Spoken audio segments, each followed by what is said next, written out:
Hello future MDs! Today we're going to answer 30 social sciences questions from CEM NMAT Practice Set 2019. I highly suggest that you try to answer the questions first.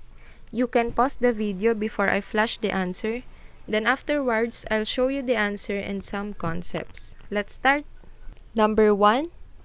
What is the best possible reason for the difficulty experienced by people who had criminal records in seeking employment after they are released?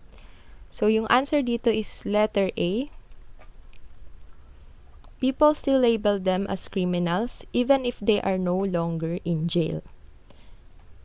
Number 2. In a medical institution, professionals such as nurses, doctors, dietitians, pharmacists, and medical technologists work in harmony, providing specific services depending on a client or patient's needs. Which of the following social processes can be best observed in the said context? So, yung sagot dito is letter B, cooperation and differentiation. So, ano nga ba yung mga social processes? So, yung kanina, yung answer is yung cooperation, di ba? So, it is a conscious process where individuals or groups work together consciously with an aim. It is a goal-oriented and conscious form of social interaction.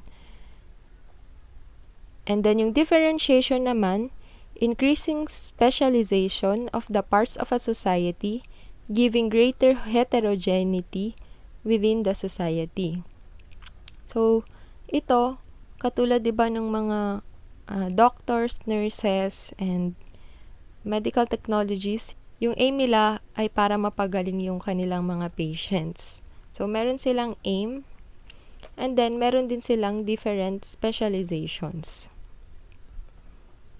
Assimilation, it is a process by which a minority integrates socially, culturally, and/or politically into a larger dominant culture and society.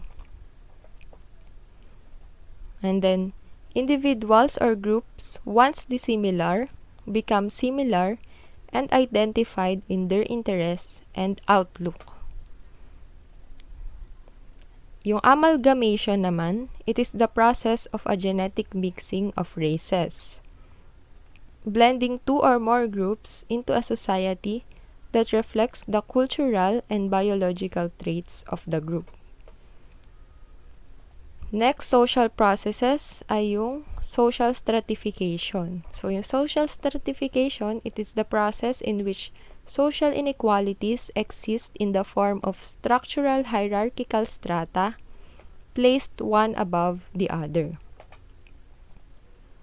Enculturation, it is the way in which we obtain and transmit culture, and then how each individual comes to terms with the already set ideals that their culture has established. Number 3, which of the following statements reflects a functionalist understanding of the family?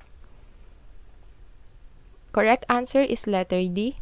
The family ensures the continuance of a society through reproduction and socialization of children as new members of the society. Meron tayong tinatawag na 3 primary theoretical perspectives in sociology. So, the first one is functionalist perspective or macro-sociology. Let's define. Number 1, functionalist perspective from macro-sociology. Society is a system of interconnected parts that work together in harmony to maintain a state of balance and social equilibrium for the whole. So ito, based largely siya sa works ni Herbert Spencer, Emile Durkheim, Talcott Parsons, and Robert Merton.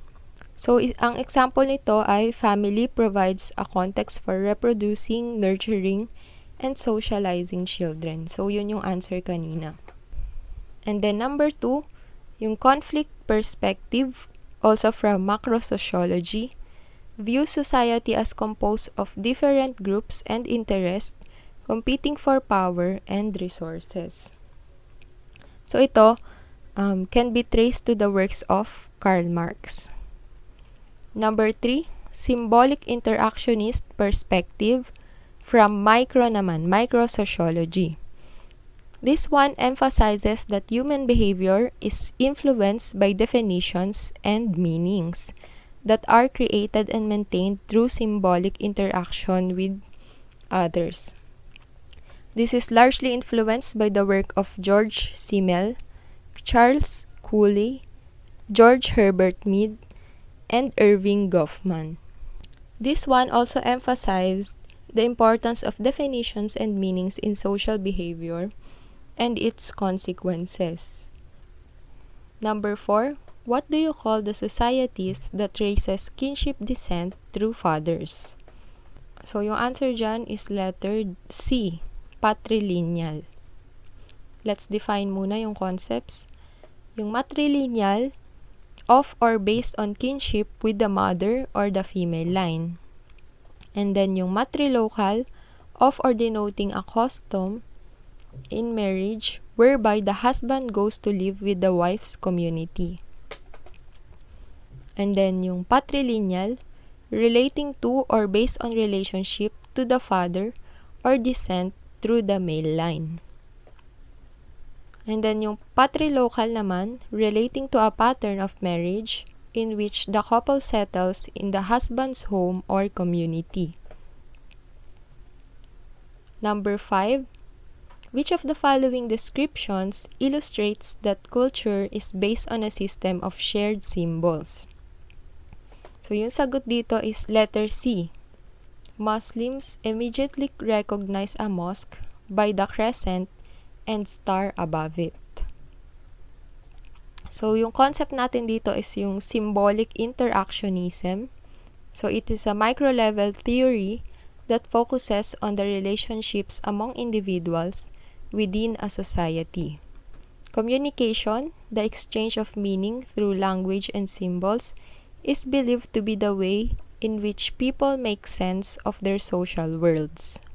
Number 6.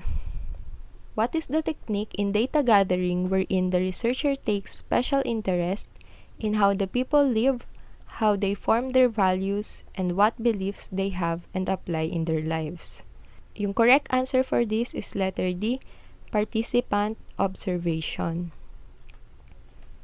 For the concepts, meron tayong experiment aim to measure as precisely as possible the effect which one variable has on another, aiming to establish cause and effect relationships between variables. Next is content analysis, the study of recorded information or information which has been recorded in texts, media, or physical items. And then archival research, the locating, evaluating, and systematic interpretation and analysis of sources found in archives. Lastly, participant observation.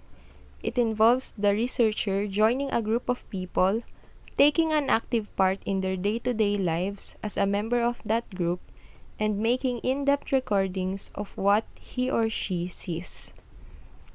Number 7. Which of the following behavioral abilities can be considered as culturally patterned and learned by humans unlike other primates?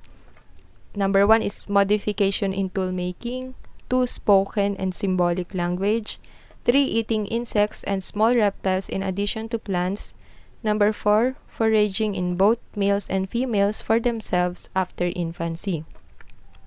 So yung correct dito is letter B, 1, 2, and 4. So lahat yan ay edge ng humans except yung number 3, eating insects and small reptiles in addition to plants. Number 8, the process wherein a child enacts the behavior of his significant others and incorporates the standards, attitudes, and beliefs of these significant others into his own personality is called blank. So the correct answer is letter A, internalization. So let's define first. Internalization is the process by which an individual learns and accepts the social values, rules, and norms of conduct relevant to his or her social group or wider society.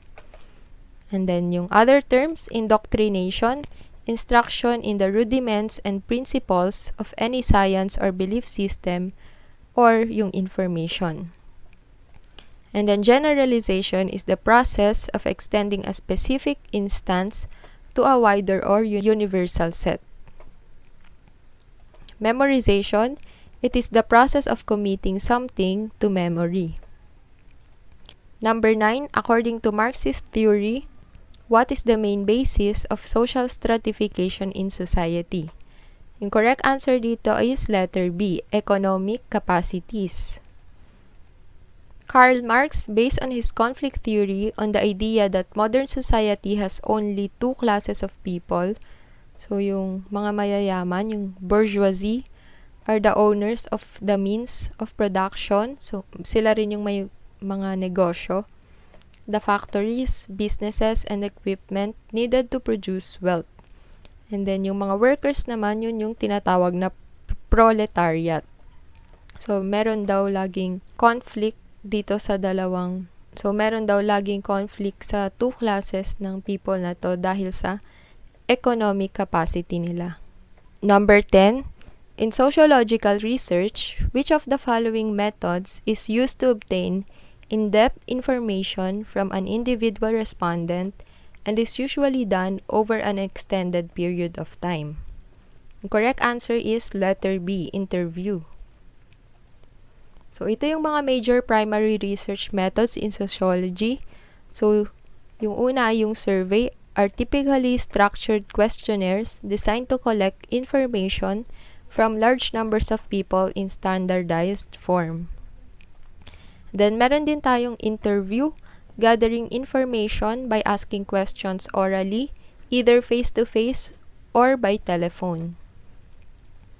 Yung participant observation naman, it involves the researcher joining a group of people, taking an active part in their day-to-day lives as a member of that group, and making in-depth recordings of what he or she sees.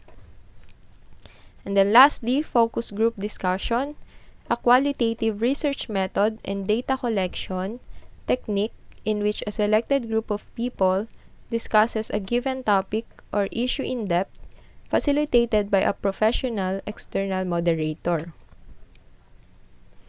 Number 11, which of the following research methods entails staying in the research area for a long period of time and living with the community in order to describe and understand the community's culture?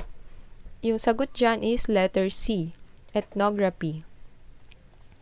So yung ethnography, it is the detailed study of small groups of people, for example, in factories, classrooms, hospitals, deviant subcultures within a complex society. Used as a procedure for getting an understanding from the subject's point of view. Means of gaining an understanding through an immersion of the researcher in the field of study. And then yung fieldwork naman, it is the gathering of primary data from a natural environment without doing a lab experiment or a survey. Sociography naman is writing on sociology, societal subdivisions, and societal patterns done without first conducting the in-depth study typically required in the academic field of sociology. And yung focus group discussion, a qualitative research method and data collection technique in which a selected group of people discusses a given topic or issue in depth, facilitated by a professional external moderator. So, nasabi na rin yan kanina. And then, number 12, which of the following statements describes diffusionism theory? The correct answer is letter C. In general, humans are trying to borrow or adapt from other cultures. So, sabi sa diffusionism refers to the diffusion or transmission of cultural characteristics or traits from the common society to all other societies. And then number 13, according to C. Wright Mills, what is the quality of mind that allows an individual to examine personal troubles in the light of a broader social issues? The correct answer is letter D, sociological imagination. The sociological imagination is simply a quality of mind that allows one to grasp history and biography and the relations between the two within society. For Mills, the difference between effective sociological thought and that thought which fails rested upon imagination. And then objectivity naman, a frame of mind so that personal prejudices, preferences, or predilections of social scientists do not contaminate the collection of analysis of data. And then yung ethical neutrality by Weber, ito yung sinasabi niya, while the values and interests social scientists hold necessarily affect the questions we pose, the phenomena we choose to study, and our modes of investigation, these values and interests should not affect our application of widely accepted protocols for the collection, analysis, and presentation of evidence. Empirical investigation, it is a research that is based on experimentation or observation, or ito yung based on evidence. Number 14, which of the following somatotypes can be described as temperamentally relaxed, outgoing people who like physical comfort and eating? So, yung answer is yung endomorph. William H. Sheldon, an American psychologist, believed that your body type can be linked to your personality.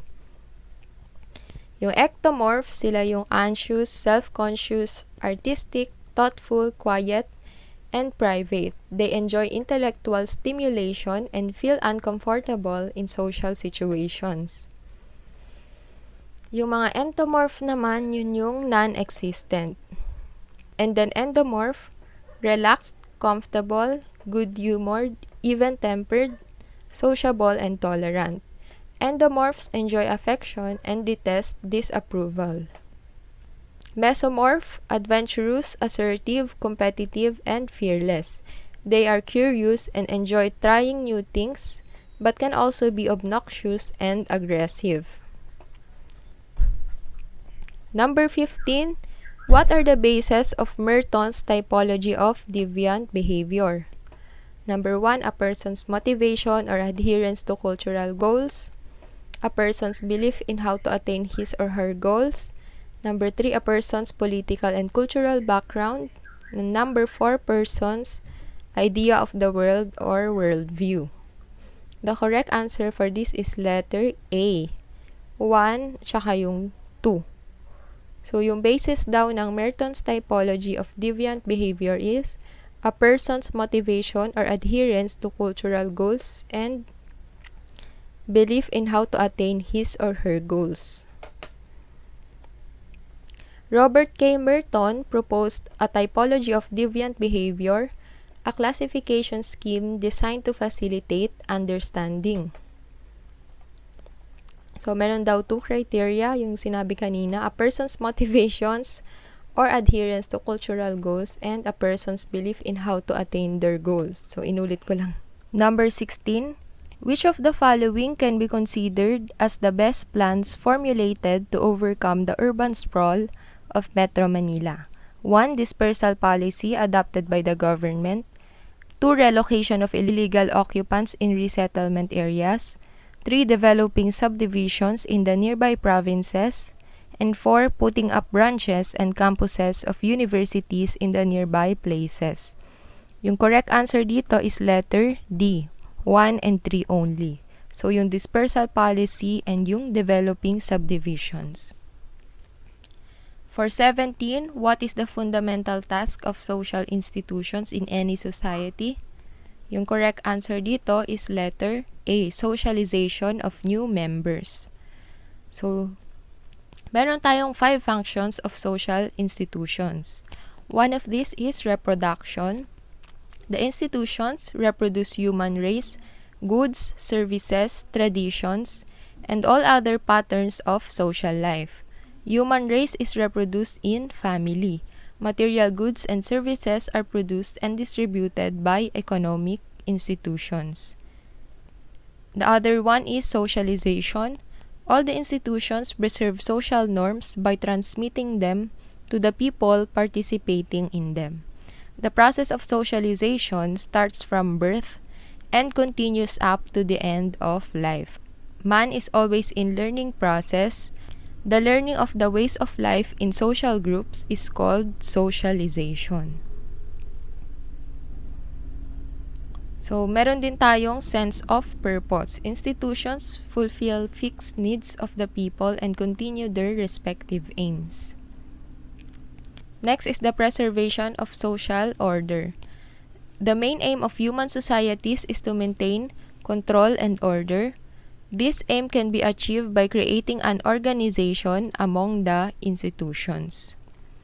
And then meron din tayong transmission of cultures. All the institutions are embodiments of cultural configuration. This store of culture remains dead if not transmitted with a change. Every generation adds something into it from its experience while passing on to the next generation. Number 18, which of the following has a legitimate capacity to use violence in a given territory according to Max Weber? Yung correct answer dito is letter D, state. In his lecture, Politics as a Vocation ng 1918, the German sociologist Max Weber defines the state as a human community that successfully claims the monopoly of the legitimate use of physical force within a given territory. Number 19, the antidote to many forms of intolerance is the conscious attempt by institutions and organizations toward blank. Yung correct answer is letter A, pluralism. So, antidote to many forms of intolerance. So, ano ba yung pluralism? It is a mixing of different cultures in which each culture retains its own unique identity, often referred to as the salad bowl.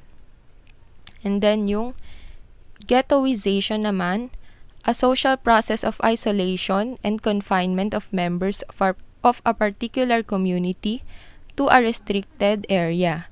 It leads to limitation of their activities and opportunities of development.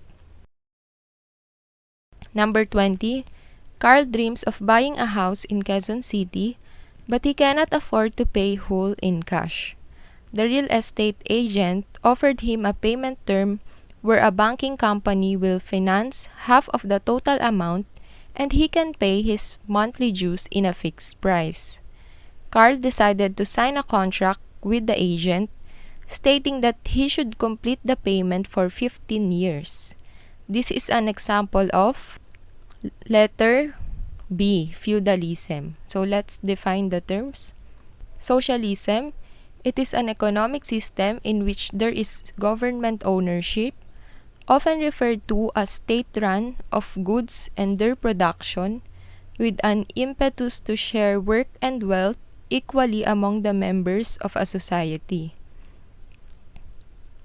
And then yung feudalism naman, it is a hierarchical society based on land ownership and protection. Next ay yung capitalism.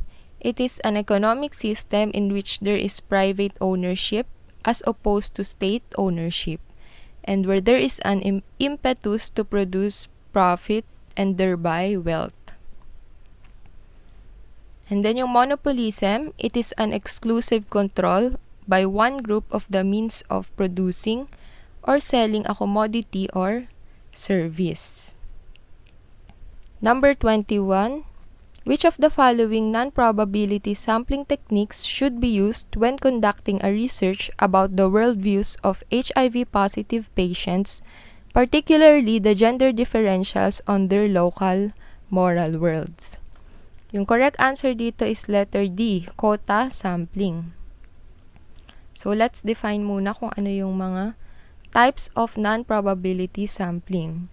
So, yung convenience sampling, a non-probability sample in which the researcher uses the subjects that are nearest and available to participate in the research study. Next ay yung consecutive sampling, very similar to convenience sampling except that it seeks to include all accessible subjects as part of the sample. Next, purposive sampling, one that is selected based on the knowledge of a population and the purpose of the study. And then yung answer natin, yung quota sampling, one in which units are selected into a sample on the basis of pre-specified characteristics so that the total sample has the same distribution of characteristics assumed to exist in the population being studied.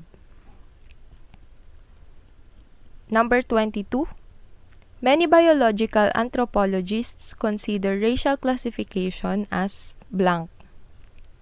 Yung answer dito is letter A, a useful device for differentiating humans with slightly different physical features. The classification of people into different races is typically based on observable physical features, with skin color being the most prominently used characteristic. Racial classifications also draw upon non-biological characteristics such as culture, language, history, religion, and socioeconomic status. Thus, race is a term that lacks clear definition. In the biological and social sciences, the consensus is clear. Race is a social construct, not a biological attribute. Today, scientists prefer to use the term ancestry to describe human diversity. Number 23. What is the nature of Marx's theory when compared to what Auguste Comte proposed? So, yung answer dito is letter A. It is different in that it rejected Comte's position. Ano nga ba yung positivism?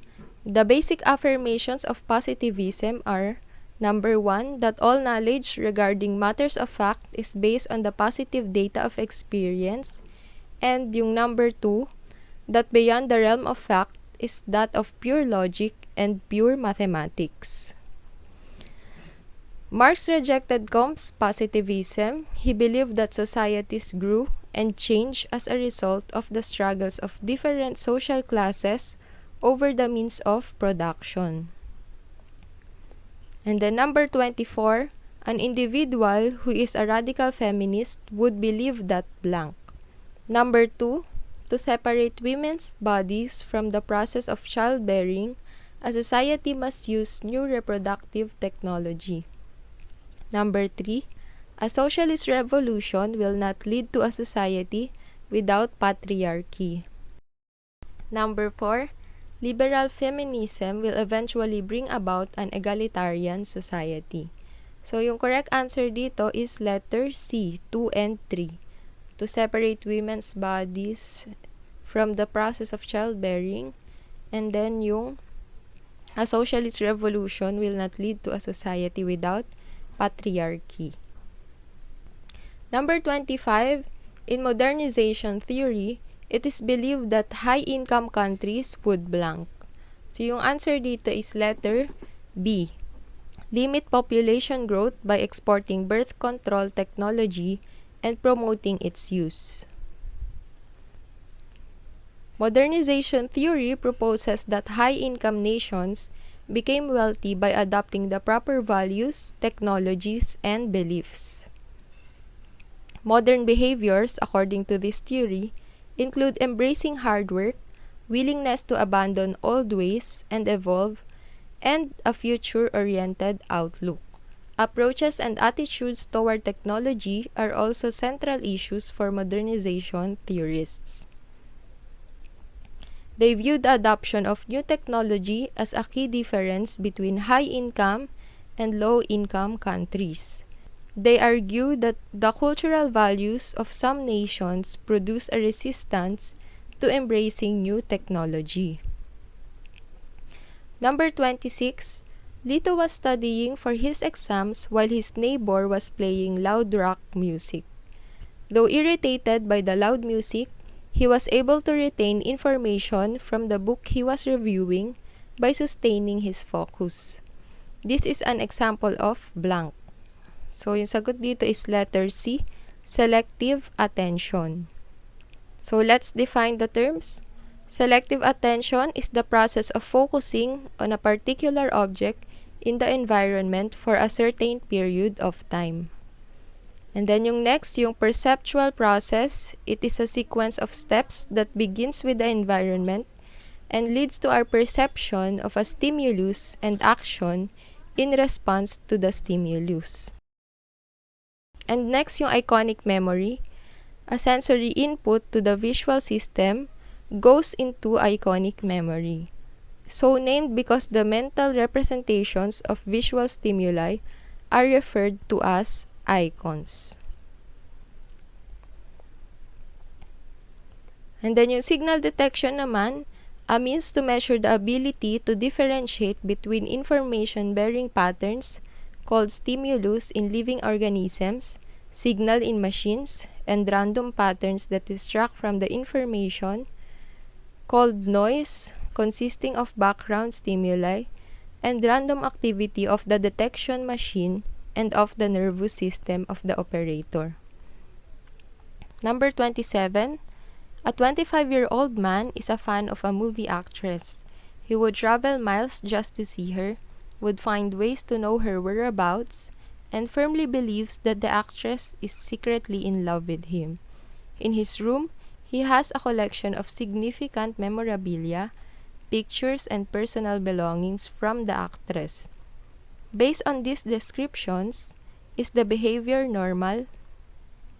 The correct answer for this is letter C. No. Not all fans are fixated and have a strong belief that their idol is attracted to them. Number 28. What kind of love is exhibited if two people are very attracted to each other and are very passionate? So, yung correct answer dito is letter B, romantic. So, meron tayong types of love. Yung consummate, intimacy, passion, and commitment are present.